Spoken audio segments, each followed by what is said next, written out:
Following interview is with Mr. Bob Murphy. Bob Murphy has worked at Warner Gear since he was 16, beginning in 1928. During this long career at Warner Gear, Mr. Murphy has held a variety of jobs, both with the union and with the company. He has been a member of the negotiating committee at least 3 times I'm aware of, and I'm not sure how many besides. About 7 altogether. He's been chairman of the negotiating committee twice. He has been a foreman at Warner Gear. And I had the distinction of serving with Bob Murphy when I was perhaps too young to have that kind of responsibility. Back in, I believe, 52, 53.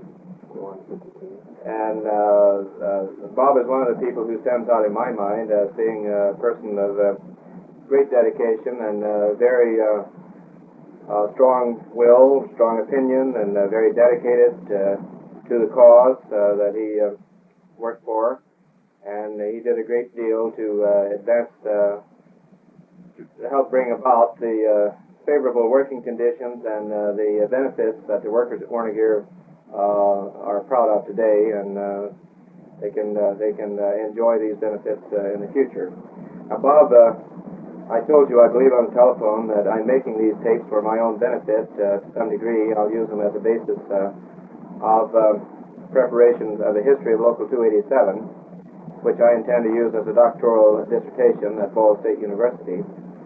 But in addition to this, I intend to put these tapes on file at Ball State's library, and they will become a permanent part of the history of the Muncie community.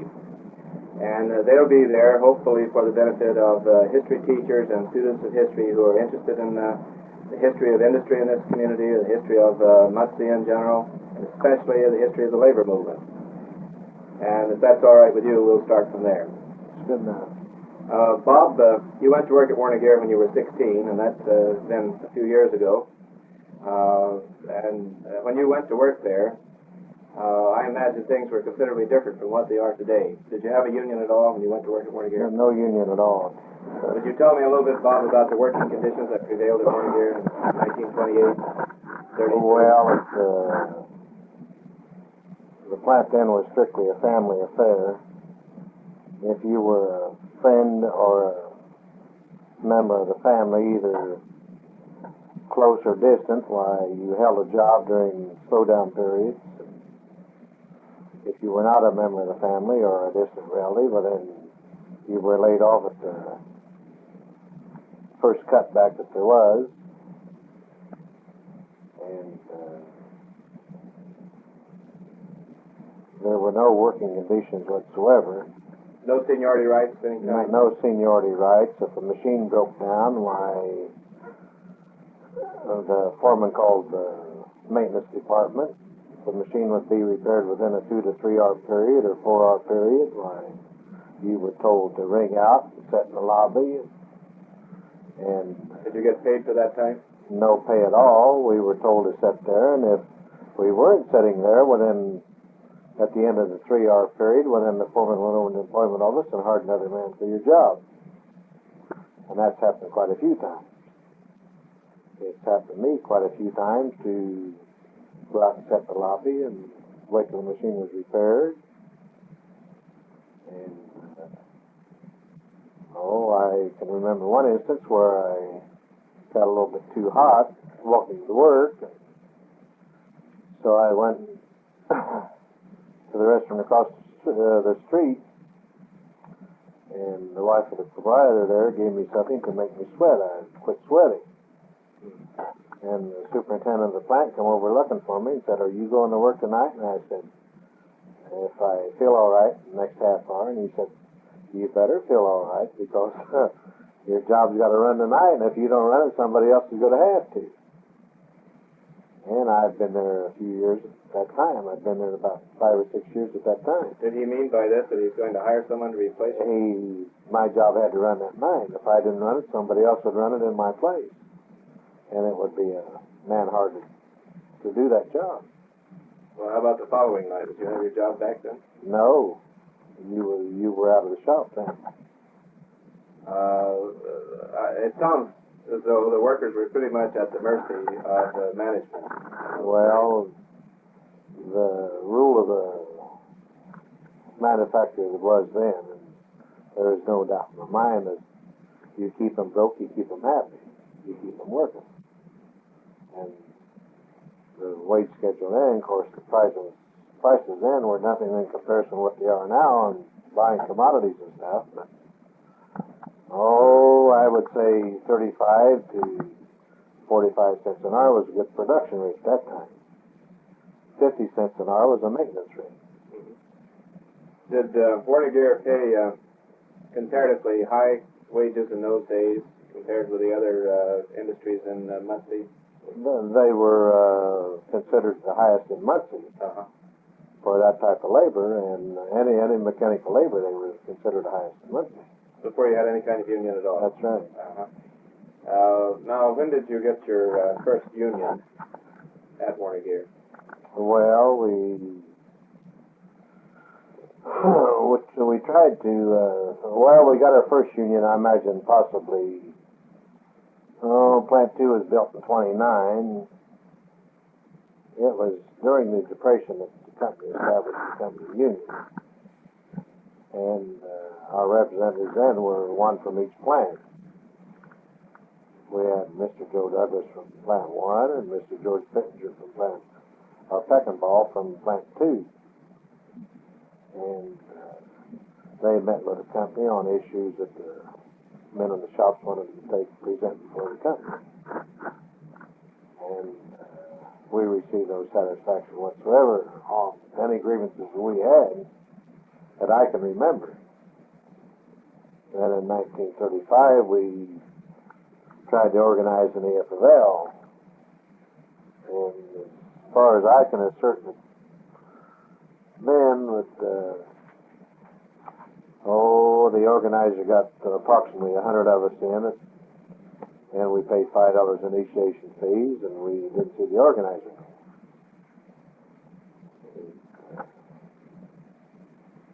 And nothing happened as far as following through and organizing culture?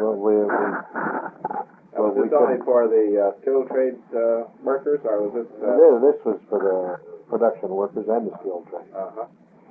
I think the skilled trades could organize any time in the AFL, but I don't know why they didn't. Did you look upon this as sort of a half-hearted attempt on the part of the AFL to service the industrial workers? Well, I think that they were more or less trying to get the skilled trades and also include the production workers in with the skilled trades. But this is about the time that you had the break. The CIO broke away from the FML. No, that was way before the CIO came into being. Yeah. That was in 1935. So they were arguing about that. Yeah. 36, I guess, when the break came. Yeah, 36. So then, when did you start organizing Local 287, or what became Local 287, the CIO local? Well, approximately the last of January and the 1st of February 1937. You got your charter in March, I believe. Yeah, and there was 3 carloads went to Anderson because Anderson was more of an industrial center than Muncie was at the present time. And so Elmer Davis, as the organizer then, located in Anderson for the UAW. And he told us that if we could get approximately 50 to 75 to 100 to 150 applications and have them in present in the meeting, then he could possibly get to Muncie. So we had quite a few applications. I personally was signed up by Ralph Arnold, and I think there was Ralph Arnold, Wilbur Coons, Ralph Fisher, Paul Hale. You know whether Elmer Davis is still living? I don't know. I haven't seen him since.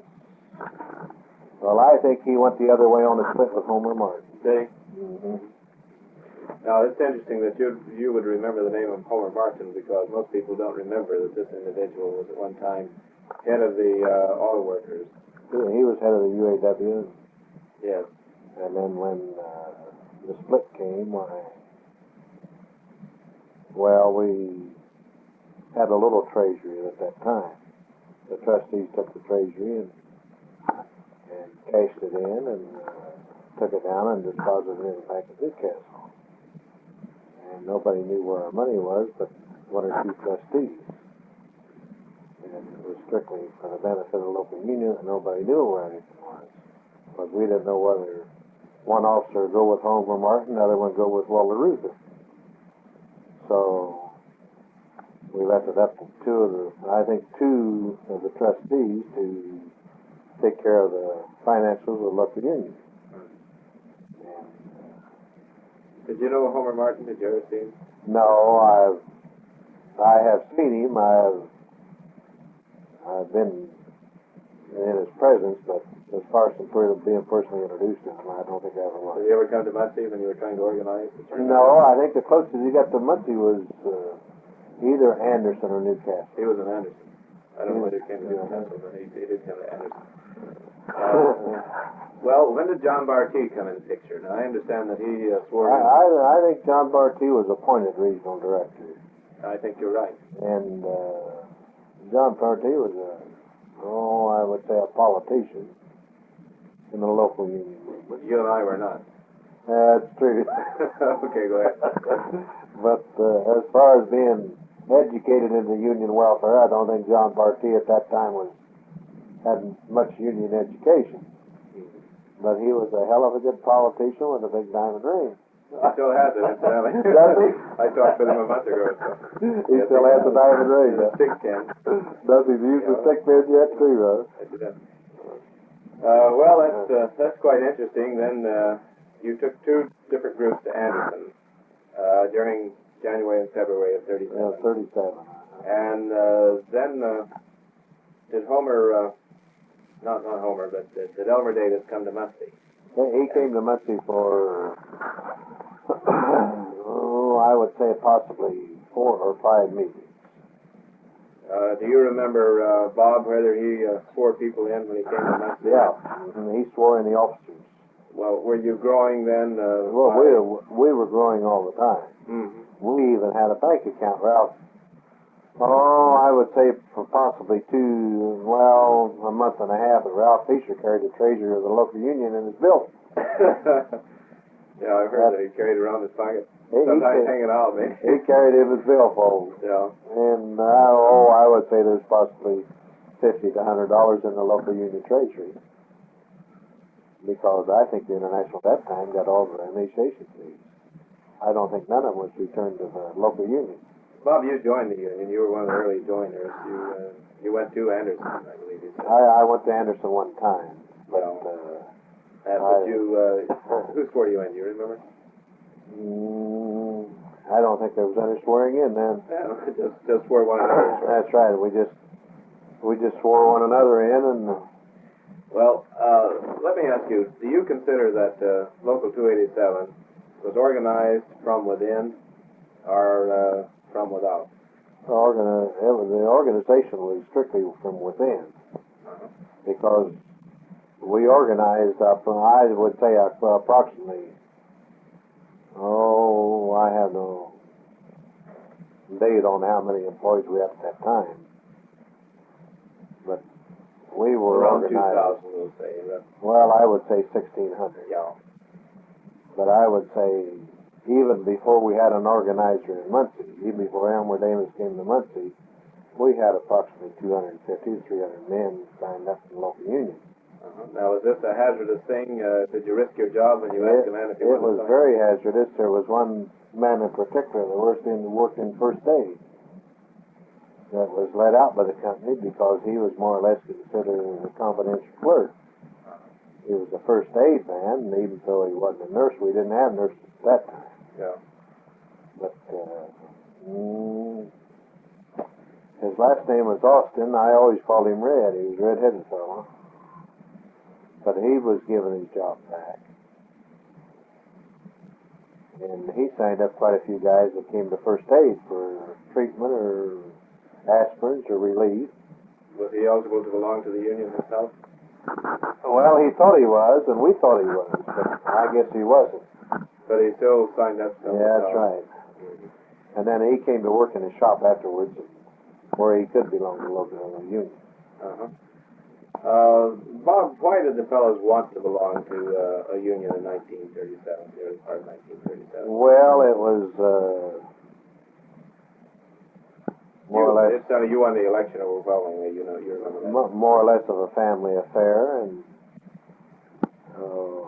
personal instance with me, why another fellow and I used to run around together in Plant 2, even though we were the two oldest men in Warner here in Plant 2, we were laid off every time there was a cutback. We had no family, we weren't related to nobody, and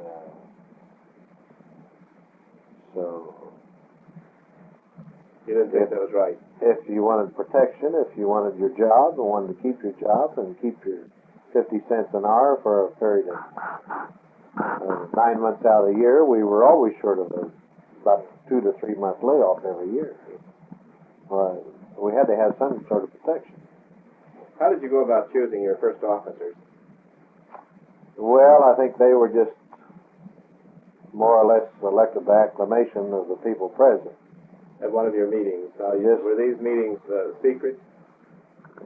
Or were they open? Well, they were open to the fellows that knew that the meetings were going on. As far as I knew, they were secret. I would say the first 4 meetings were fairly secret.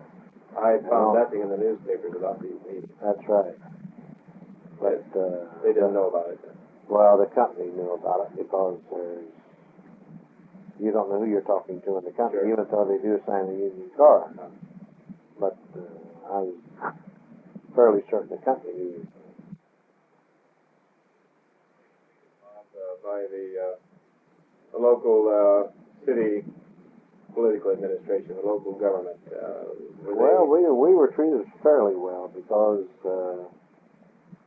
the union movement was progressing across the country, and in the heavily industrial centers, they were already organized, or very seemingly so organized. And when we started our movement in Warner Gear, why the police force, the local officials, and everything more or less went along with us. Now, Massey was at one time chief of police. That's right.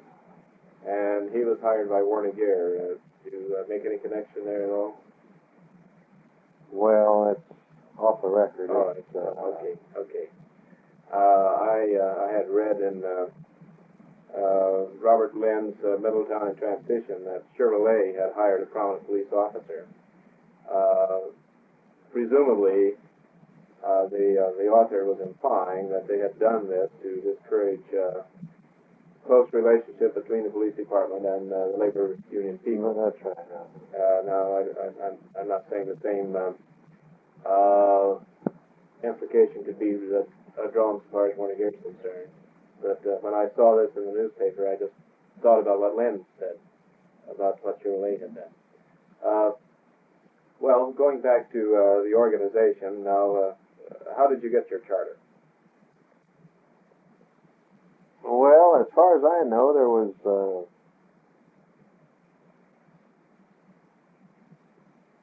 I don't even know how many men signed the charter now.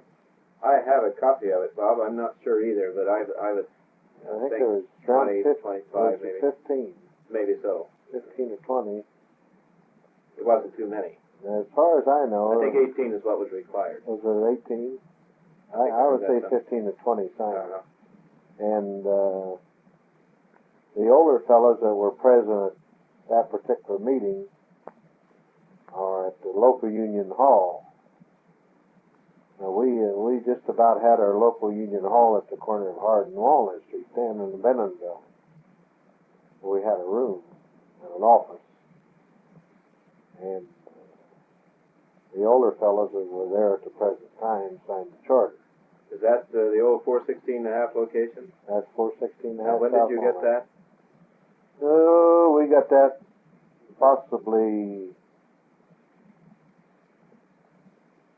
March or April of 37.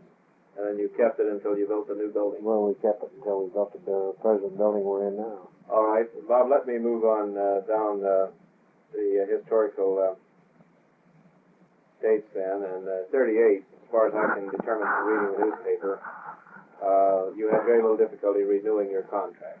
That's right. What was included in your early contracts? Basically, what did you get in 37 that you renewed in 38 from the company? Well, our greatest advance on anything was seniority rights and working conditions. Wages didn't enter into it because wages then were generally established for all the automotive manufacturers. And they were general and, I would say, with the raises we accumulated during our organizational period, I would say we were approximately up to 60 cents an hour, which was pretty good wage at that time. Did that represent quite an increase over what they had been with? 35 to 45 cents an hour. So, we were advanced at least 25% increase. Yeah. Now, again, reading the newspapers, 1939, you had some difficult times. You had a strike for a period of several weeks, I believe, and then you went back to work. In August, you had a contract, and then in October, you were pulled out again. You remember that, Bob? Could you tell me a little bit? Well, at that time, we were amalgamated with Frank's Foundry, and they employed all colored fellows. And, I think it was in,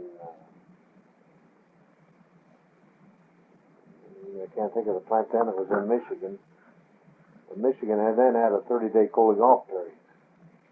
So we were instructed at 20 minutes to 4 to have the plant out at 4 o'clock to put the pressure on the plant in Michigan. Because we were the biggest plant then, and they still are the biggest plant in the Burt Warner Corporation. And so we couldn't tell our fellows that. At that time, I was chief steward of plant 2. And I got the call to have the plant out at 4 o'clock, if not before. And I went down and informed the plant superintendent, which was Mark McHale, that not only the workers were out, but the foremen would have to be out of the plant at 4 o'clock. Because at that time, we didn't allow nobody in the plant. You shut it down, we shut down the plant. And so I walked out to the door, and Mac walked with me, and that's McHale. And we couldn't establish our own picket line because we couldn't give any information to our workers. So we shut down Frank's Foundry and had the color fellows come over and establish our picket line. Not to use the word bad or nothing, but everybody say, what the hell is those big niggers doing out here on our picket line? Didn't know there's any niggers working at Warner here. So we said, well, we're amalgamated with Frank's Foundry, and they're going to establish a picket line till we get our own picket line organized. And I told Mac, I said, Mac, we would like for you to be out of the plant at least 2 minutes to 4 anyway. Because we're all going to be out at 4 o'clock, and if you don't want to come out, I'm going to send 2 of your colored brothers in to get you out. So Mac come out along with the rest of us. But what was the big issue in that second strike in 39? Well, I don't think there was any issue outside of recognition, and the first, I would say, up to the 39 and 40,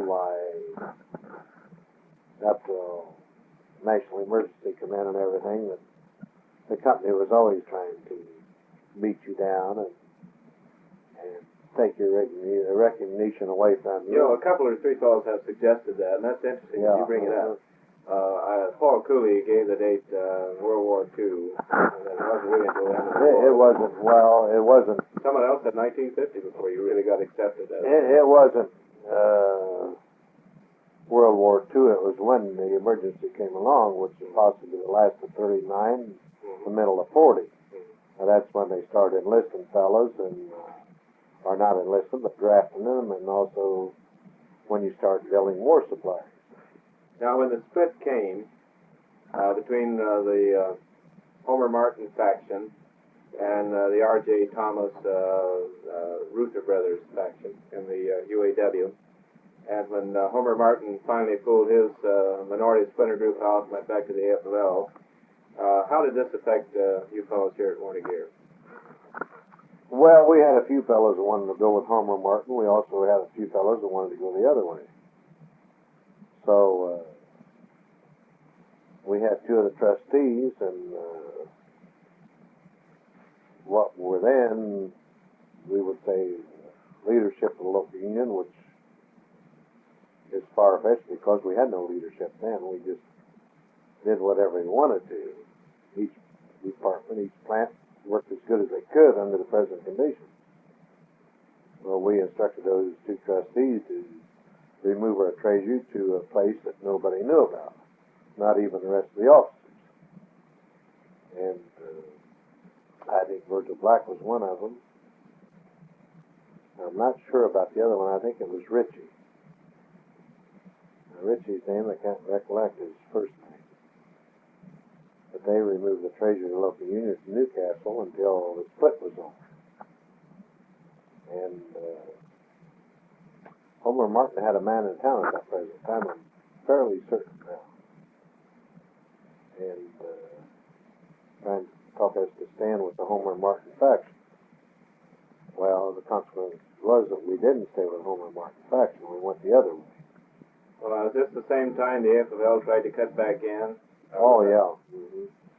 And you had, I don't like to use the word violence, but you had some very firm differences of opinion here. Oh, yeah. Mm-hmm. Various groups, and as I understand, I've heard from various sources that some of the fellows who wanted to go with the AFL really turned out to be excellent CIO men once this crisis was over, and later became officers. Yeah, well, we had quite a few differences with the company or the union or company was trying to organize, even paying the fellows to stay out of the shop to organize. And there was a fellow named Etherly in the tool room.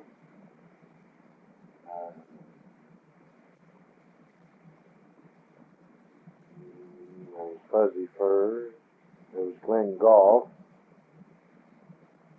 And if I'm not stretching a point, I would think the company was paying a few of those fellows to stay out of the shop to organize within the AFL Machinist Union. Why would they want to do that? Why would the company want this organization? Well, just to split everything down the middle, because we were in a split at the present time. And so we had a good old free-for-all down at the corner of Main and Walnut Street one night, breaking up a company union meeting. Now, when you say company union, you mean this AFL? This AFL Machinist Union. And, we've had a few good free-for-alls in Anderson, Muncie. I've read about them in Anderson. Yeah. Bob, in 39, during this second strike, you also took a tremendous amount of heat, criticism, whatever we want to call it, from the Chamber of Commerce, Ministerial Association, the local newspapers. What do you remember about that? Well, not being a manufacturer, I think I've never been in favor of the Chamber of Commerce's opinion, even at the present time. They do a lot of good work, but the NAM is one of the strongest organizations in the country. You almost said union, and I think I'd be inclined to agree. And but the National Association of Manufacturers, they spend a lot of money, also are lobbying with the legislature. They spend a lot of money with the Chamber of Commerce. You have never seen either a union organizer, a union labor leader, being president of the local Chamber of Commerce. you've always seen a representative of management being president or administrative secretary or executive secretary in the Chamber of Commerce. Bob, do you think the merchants and manufacturers of Muncie did not, in 1939 at least, appreciate the contribution that the labor union was making to the community? Well, I would say all the merchants in Muncie appreciate it because they do now. They do now. They did it at that time. They did it in 39. Well, then why did you have ads from the Chamber of Commerce saying that the union was going to drive industry out of Muncie and this sort of thing? Well, that was the leadership? The leadership of the community. Yeah. And the leadership of the community is still, I would say, the representatives of management. Yeah. And as the layman says, that's the money people. Yeah. And is that true also, is that true of the church organization? Well, Ministerial Association? The church organizations depend on contributions. They're a non-profit organization. They get a lot of this from industry. They get a lot of their donations direct from management. They did at that time. Of course, things have changed even with them now. Bob, in Detroit, at one time, it's documented that Ford virtually subsidized some churches in Detroit. That's possible. In order to I think they did all the way across the country. Supported his point of view. Now, are you suggesting something like this may have been going on here in Muncie, not just by Warner Gear, but by other that's right. industrial leaders? This is really quite interesting, and I was wondering if you remember what finally resulted from this episode, where you had the Chamber of Commerce and the NAM and the Ministerial Association and local newspapers criticizing the union organization on the front page of the newspaper and buying ads throughout the newspapers. Did you lose the strike? What happened? No, well, I don't think we have ever lost a strike, even though we've lost a few issues on a strike. But as long as we've kept our local autonomy and our working conditions and our seniority clause and our wages at the level of the other companies, I don't think we've ever lost anything. Bob, it also seems to me that I detect a tradition of autonomy from the international union here in Muncie. That's right. Now, I know there was some of that when you and I were on the committee, but from what I read in the newspapers and from what I've heard from talking with other people who have been active in the union from the beginning, this tradition goes all the way back. Well, that's what you organize for, so you can control yourself. Now, I understand that your building does not belong to the International, it belongs to Local 287. No, that belongs to the Eastern Indiana Labor Center Association. Well, isn't that really a subsidiary of Local 287? You have to be a member of Local 287 to be a member of the Eastern Indiana Labor Center. This is a clever way of keeping it out of the hands of the International. Yeah, that's right.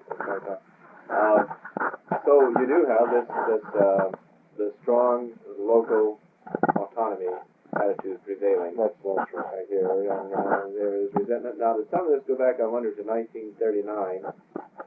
Someone suggested that many people felt that they were used in 1939 by the International Union in order to gain concessions for other industries within the same within the auto industry, other companies within maybe the Borg Warner Corporation in other towns. Is that feeling fairly well spread? And did the people at Warner Gear resent being used after this period was over and feel that they had been used? Or do you remember about that? Well, Danny, we were. I think you was involved in a couple of them where. At that time, you received no compensation for any lost time. You received no compensations for traveling expenses. You received no compensations for living expenses. And Local 287N was considered more or less par in this region, even though we're a small local. We were militant nothing local. If the regional director said we need 5 carloads of men at Richmond, which was a very bloody strike, they had 5 carloads at Richmond. Bob, I remember that we took 5 carloads down to Terre Evansville. Haute. You remember that? Well, you went to Terre Haute with us, that was right. That's right. That's right. I'd forgotten about that. Yeah. I do remember that. But all the regional office said, call up Local 287, we need 5 carloads at Anderson. Yeah. I was at Fort Wayne when the International was on strike for 3 weeks. Yeah. And even the job was in jeopardy because the company would not grant a union leave at that time. But I was up there for 3 weeks and received no compensation. And I stayed with my brother, who was a foreman at the International. Well, Bob, you were away during the war. I know you served 4 years, I guess. Yeah, 3 years, 9 months, and 20 weeks. No, that's awfully close, Bob. Were you overseas? 41 months. What theater? You're? Were you in the Pacific? Asiatic. Pacific. What particular? Well, were you involved in? Were you in the Army or Navy? I joined the Navy and then I was in the 1st CB. I First see. Construction Battalion. We left the States in March of 42. We landed on the Hebrides of April of 42. And we built the bases to hit the Solomons in June and July of 42. And then a few of us went up to Solomons or Andover and Munda. And then we come back in 44 and was reorganized. We were supposed to have been given as much state duty as we had overseas, but we were broken up in maintenance units. And I was in CBMU 607, and we left the States in July of 44. Then we returned in October of 45. Bob, did it make you feel more secure to know that you had your job back when you came home? Yeah, I think it did a little bit to hear from the guys once in a while. When I come home in 44, the plant was on strike, and I don't know, Danny, whether you never do shorty gauge or not. Remember shorty gauge, furnace gauge? Sometimes after I think about it for a little bit, these yeah, Shorty and I was talking to over there on the picket line. Of course, I went over to the plant. I was in uniform. Court Rollins, which I consider a pretty good personal friend of mine, even though he was Republican, worked in the personnel department of the company. Right. But Shorty and I stand there, and Court Rollins come up, and I said, we stood there and talked for a while, and I told him I had to leave. The fellow come up and took me in the car because he took me over there and come back about a half hour and pick me up. I said, well, Shorty, you hold the picket line. I got 13 years seniority here. And the court said, you'll still have a job when you come home. So. Now, I understand after World War I, when the GIs came home, they had no guarantee of their job. No, they had no guarantee at all. Well, did the union have anything to do with it? I think the union had plenty to do with World War II. Guaranteeing your seniority rights. Guaranteeing your seniority rights, and also guaranteeing your accumulation of seniority. Bob, do you remember much about the strikes during the war when you were away? Now, in 44, you mentioned you came home, they were on strike. This was D-Day along in there, June, I think. About 1st of June, they went out, as I remember. Was it a very long strike? Do you remember? I don't know, Danny. I was only home on a 30-day leave, and then I come back home again. We left the States the 1st of July, and I was granted another 15-day deportation leave. Now, when did you get out of the Army? I got out in October of 45. Yeah, well, I'd just gone in just a little bit before then. Now, was there a strike on when you came home or shortly after that? Yeah, there was a strike on when I come home.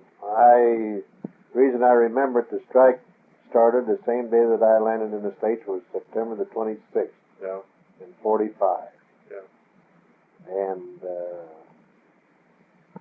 so I was going to, well, I didn't care whether they worked for 3 or 4 months or not. I think they were out for 3 months. I believe so, something like that. Because they were, I was going back to work the first day of 46. And this happened, Monday was on the last day of 45, and I went back to work the last day of December in 45. And but I think the strike was over approximately 2 days before that, 2 or 3 days before that. Probably so. A couple days after Christmas in 45. Bob, do you know what the issues were in that strike? I don't know that. I don't either, but I have the article from the newspaper. I was elected to the committee the first year I was home, which was 46, I guess. 46 and 47. Well, how did you get along those years? Oh, we got along fairly good then because there was, I would say there's 4 or 5 old fellows that have never went to service, and then there was 2 or 3 fellows who just returned from service. Now you had S.G. Gregory, the labor relations director there, who had come during the war. That's right. Bob, I've heard a rumor, I don't know whether you can confirm it or refute it, that Gregory came to Warner largely because the company thought that he could work well with the union, the fact that he understood the union movement and he respected it. Is this your understanding? Or? Well, I've read minutes of a meeting in Chicago, Yeah.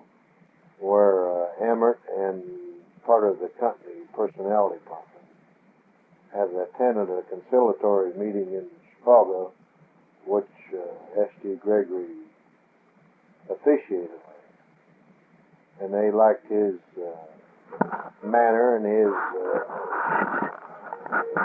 method of holding the meeting, so they more or less offered him employment at Warner Gear. Well, you know, he ruled at that meeting, he ruled against the company and for the union. But they still liked his mannerism and personality and everything. Bob, I don't know whether I'll have a chance to talk with Mr. Gregory or not this time. I understand he's retired, and I think you told me he lives in Vermont or something. Yeah. But you and I both knew him, and when I was working on my master's degree, I talked with him at length, and he was very helpful to me. It seems to me he commanded a great deal of respect, in spite of the fact that sometimes we disagreed with him, that he commanded the respect of the officers at Local 287. Well, I had a lot of respect for him. I always told him that, of course, to make him a little bit mad, we always called him Sharon. Oh, that was his first name. Because he was named his name was Sharon Georgette, as I understand it. I think so. Because he was named after his 2 grandmothers. Yeah. And he was supposed to have been a girl. Yeah, he was. I think he was approximately 6'4", 6'5", and built accordingly. That's right. And he was, as I would say, a mess of man. But we would. You considered him a man of honor and integrity. Well, I always told him, well, I would like for the union to be able to pay him a few $1,000s more than the company was paying him, because I would think that he would do just as good a job for the union as he would for the company. I think I've heard you talk. And I think anybody that didn't have a grudge against him would consider him in the same light, because he was. He's a very able man, Busty. Yeah, I can remember one instance, Danny. I don't think you were on the committee, but we went in. There was Ansel French, and Vic Kelly, and Ralph Fisher. No, that's a different committee. But we went in for veterans bonus, and that the veterans would be paid an average amount paid to the employees of Warner Gear during their stay in the service. And at that particular time, I had a few letters that were written by APM filed away that I received while I was overseas, that they were praying for me, that they were going to take care of me when I come home, and that they were going to see that I had everything coming to me. And, of course, it was a form letter, see. So we requested that all the veterans of Warner Gear be paid a bonus equal to the bonus paid during the 4 years of war that the employees of Warner Gear got. Well, Gregory even called a recess and went upstairs to see the management. And he was, if I'm not mistaken, in favor of it. The management didn't agree to it. So I asked for a recess, and I went home and got these letters, which were just one sheet of fares and a form. And I think I had 9 of them. And I come back and I said, well, Mr. Gregory, I said, I'm known as the radical of Plant 2. I was a committeeman for Plant 2 at that time. And I was known throughout the management as a radical of Plant 2. So I said, would you please put it in your minutes, Mrs. Burgess, which was Mr. Gregory's secretary, that the radical of Plant 2 wants to clearly define or identify the hypocrite of Warner Gear, which is A.P. Embert, the president and general manager of the company. Was he still living? He was the president of the company at that time. And so I said, and I read a few of the letters where they were going to pray for me and take care of me. And I said, I would do one thing to show that it's not a personal feeling. I will sign a waiver on any benefits that I accumulate under this agreement and return it to the company welfare fund if the rest of the veterans be paid their bonus equal to the employees of Warner Gear. Gregory called another recess, and I think he asked the company for it again. And it was never paid. Bob, I don't believe anyone got that. I know no, several strike for it. They never did. But that's opinion you have of Gregory, because I think that he really went upstairs for that bonus, and that's one of the highest opinions I had of him there. All right. Let me ask you, Bob, what are some of the other highlights that you remember? Now, you've been on the committee, I think, 7 or 8 times, you said. What are some of the major gains that have been made, let's say, since World War II? Well, I would say your pension plan is your greatest. What year was that, Bob? Do you remember? That was 1950. You were on the committee then? That's right. Your escalator clause, your cost of living was your second, I think. And I think your insurance plan was your third greatest. What was your biggest insurance? They were all in year? 1950. It was just a meager beginning, though, and then it got larger every year? We weren't, well, we weren't granted anything on insurance, only the schedule of benefits we drew up. How about SUV? When did you get that? SUV, I don't think it was started till possibly 1961 or 2, was it? I don't know, Bob. I wasn't. It's not too old, SUV, is it? But we weren't granted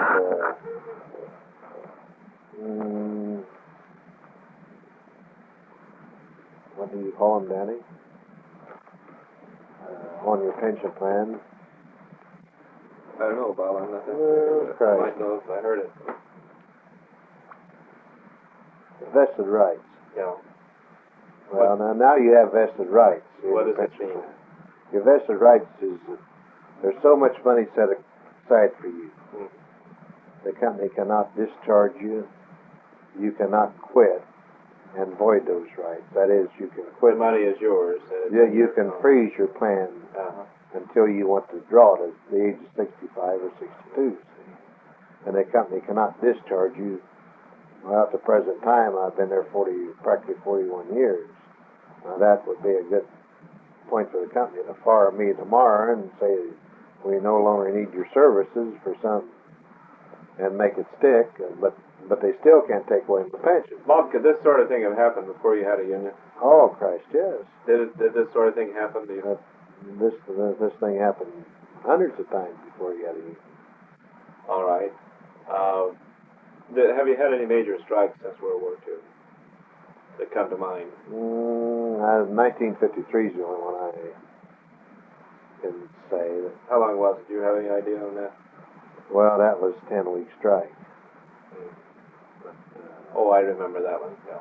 I kind of I hate went that to one. Colorado that summer. That's when the International and I had a total disagreement. Well, yeah, in 52, the year of the 53 and 53, the year I was on the committee, the International wasn't all happy with what we finally decided to do. I would say the International's been unhappy with us for years on account of our seniority clause. Ours is better than most people have. Ours is better than any plant in the country. And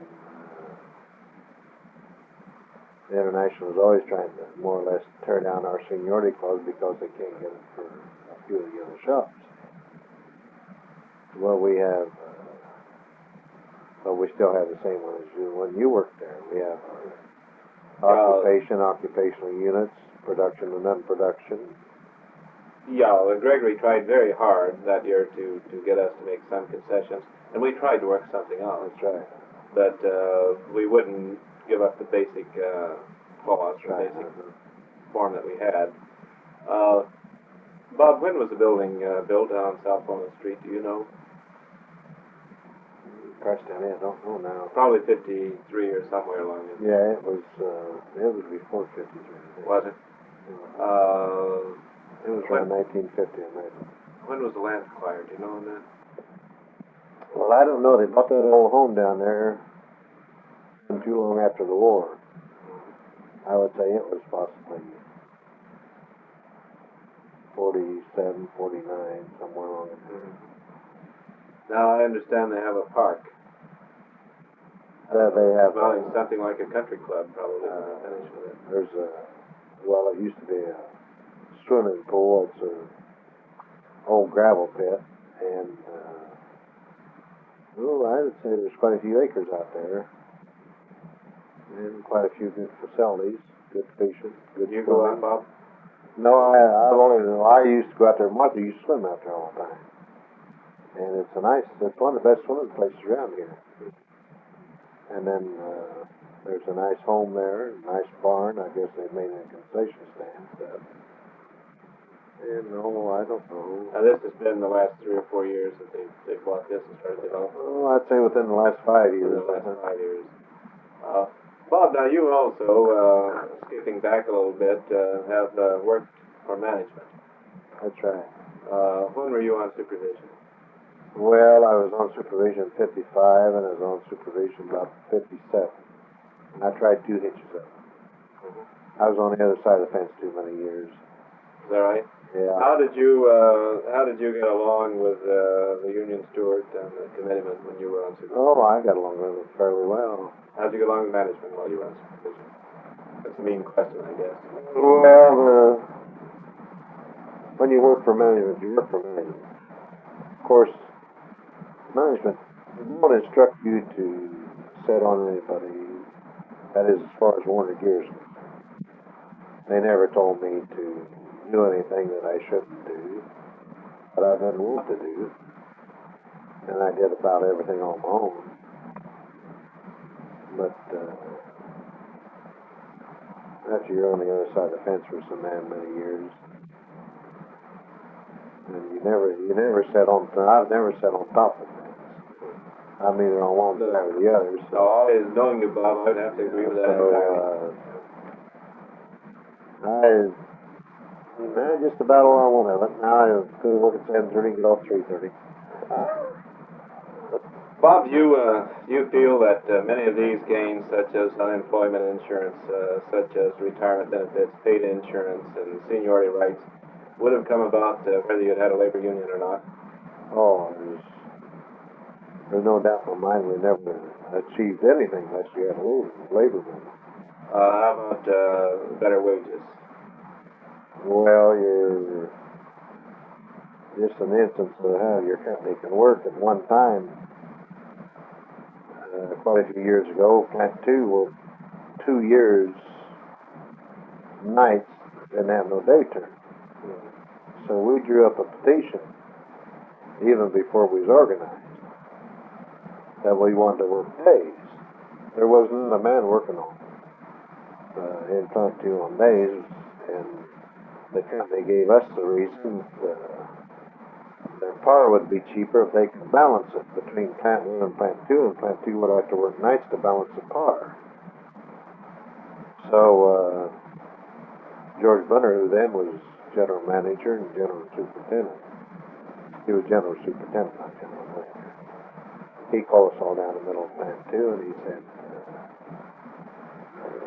if I let you work days, I'm going to have to give you a 10% or 5% cut. That is because that's what we're going to save on power. Well, 3 weeks later, we wasn't working days, and we got a 10% cut. And I think within 2 months later, we got another 5% cut. That was the early 30s? That was the early 30s. That was the beginning of the Depression. There was nothing you could do about it. There was not a damn thing we could do about it. We were cut, which 39 was the top base rate then. We were cut back to 34 cents an hour. And there was no incentive at all then at that present time. I would say 30 to 35 cents an hour was our earned rate.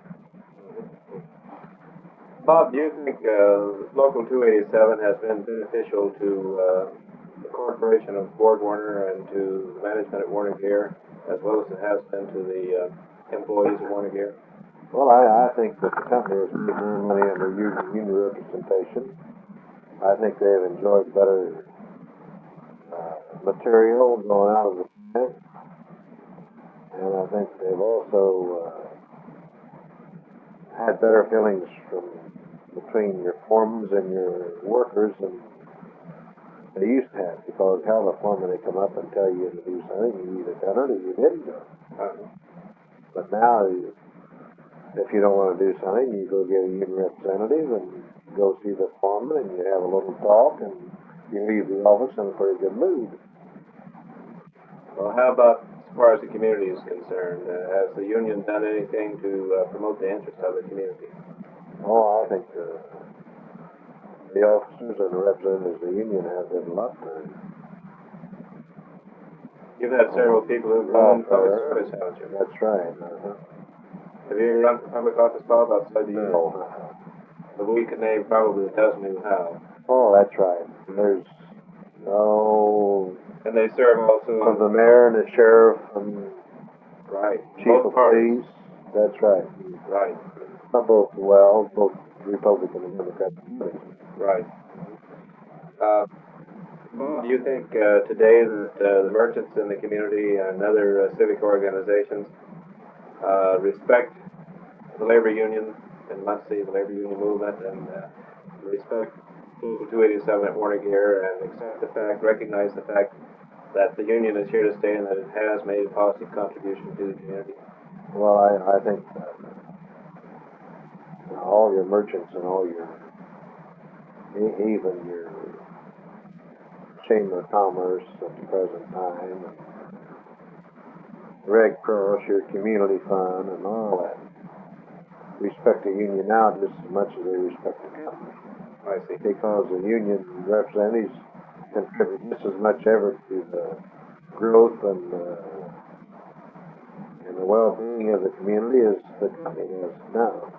How about this new purchasing power that the workers have? Now that should be a real boom to the economy. Now that's good for anybody. Yeah. Especially for the workers. Bob, we're coming off close to the end of the tape. Okay. I wonder, before we call it the end of the interview, if you have anything else you'd like to add that we haven't covered during this conversation we've had. Oh, I can't think of too much, Danny. Nice to see you again. Well, thank you very much. You've grown up and not that little fair boy. It's really fun spending an evening with you, Bob, and I've enjoyed it immensely. And again, thank you very much. And I'm quite sure that you're very perspicacious insight into Local 287 and labor movement is going to add significantly to anyone's knowledge who wants to learn about the history of Muncie and the labor movement in this community. Again, Bob, thank you very much. Okay, thank you. Okay. Okay. Now, I always